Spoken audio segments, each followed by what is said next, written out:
So now we know what sort of transactions are subject to capital gains tax. Now let's have a look at how we're actually going to calculate that tax. So everybody gets this annual exemption, which for the current year, and that there is a typo, it should say 1920, is 12,000. Now think of this annual exemption, it's a bit like a personal allowance. So under the income tax system, we can earn 12,500 before we start to pay income tax, and a similar thing applies to capital gains. We can have capital gains each year of 12,000 before we pay capital gains tax. Now it is use it or lose it, so if we don't fully utilise it in a year, then it will be wasted. We can't carry it forward. Remember, with your personal allowances, you did have this ability to transfer a little bit to your spouse. That doesn't exist for capital gains tax, I'm afraid. So if you don't sell anything in a year, then you don't use your exemption, but you don't get to get doubled next year, if that makes sense. Now, we mentioned at the beginning of the chapter how we have different rates of capital gains tax for different situations. So residential properties, which is basically houses, have a slightly higher rate. And this is really the government jumping on the bandwagon when a few years ago lots of people were investing in properties because the prices were going up quite rapidly. So we're buying houses, doing them up and making quite a lot of money out of it. So the government thought they'd make some money out of this as well, and that's why they've got slightly higher rates there. So if you sell a house, unless it's your main residence, which is exempt, you'll pay tax at 18 and 28%, and then anything else is 10 and 20. So if you have got a mixture of these assets that you sell, you do need to keep them separate so you can calculate the tax accordingly. Now, this annual exemption and also any losses that you might have can be allocated in any order. So you could allocate them to either your normal assets or your residential property. But what it does make sense is you would allocate it to the residential property in preference because that has a higher rate of tax, isn't it? So if you've got anything to reduce the gain, give it to the residential first. Okay, now let's look at a worked example then. So this is quite a simple illustration to explain how different gains are taxed in different ways. So you've got some income, so that income is going to be subject to income tax.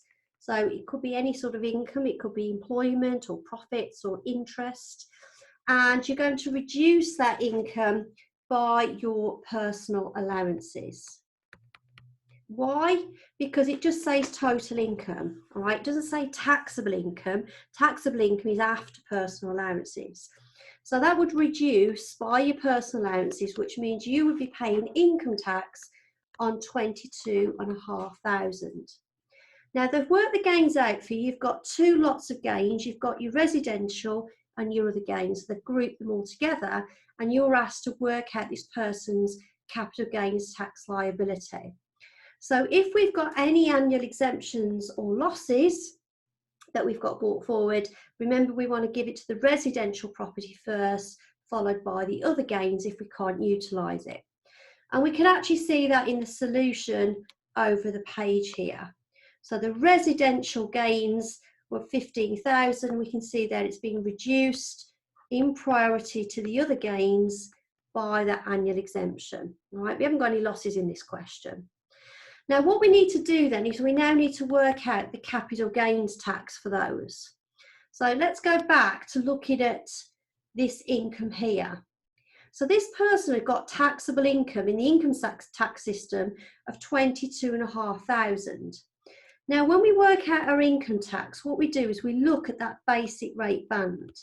So this is going back to what you learned in your first booklet. So the basic rate band is 37,500, and that means anything below that gets taxed at the basic rate, and anything above will be taxed at the high rate or possibly the additional rate. So if my taxable income was 22,500, I've already used 22,500 of that band to calculate my income tax. And that means I've got the rest of the band left to use for capital gains tax. So if the band is 37.5, and I've got income tax that's gone through of 22.5, then that means the remainder of the band that's left is 15,000.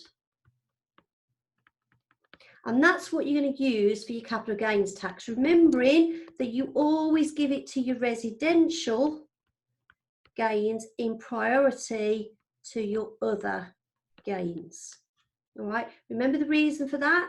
It's because your residential get taxed at a higher rate than your others. So you're going to save more tax if you give any reductions or any benefits to the residential. All right, so look at what their taxable income was. If their taxable income's gone to beyond the 37.5, then all of your gains will be taxed at the higher rate. But in this case, you've still got some of that band left.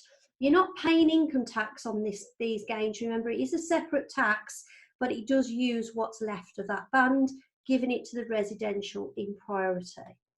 So if we look here, of the residential gains of 3,000, they will use 3,000 of that band, and then of your gains, you're going to use 12,000 of the band, and then the rest of it will be 20%. So you're splitting this band here, 3,000 to the residential, and the other 12 will go to your other gains. So all of the residential can be taxed at the lowest rate that residential property can be taxed at, which is 18%.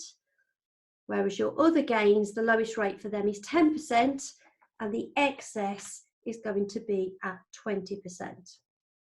So just to summarise what we've done here, when we're assessing a gain, we will need to work out the gain and loss for each disposal. So if I sell 5 assets, I've got to work out 5 separate gains. Remember, there might be different assets. Some might be residential, some might be others, and some might have gains and some might have losses. So you must work it out separate for each.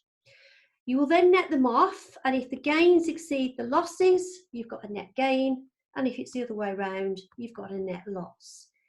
If it's a net gain, then it means that we need to pay tax, whereas if it is a net loss, the loss will be carried forward. And this is a bit like what we did when we did property income. We carry it forward and we use against future gains. So if I sell an asset in the future and I make a gain, I can use that loss brought forward against it. Don't forget that you've got an annual exemption, and if you use it, great. If you don't, then it gets wasted. All right, and if you've got a loss, then there's nothing you can do. The exemption is just going to get wasted, and you're going to have to carry it forward.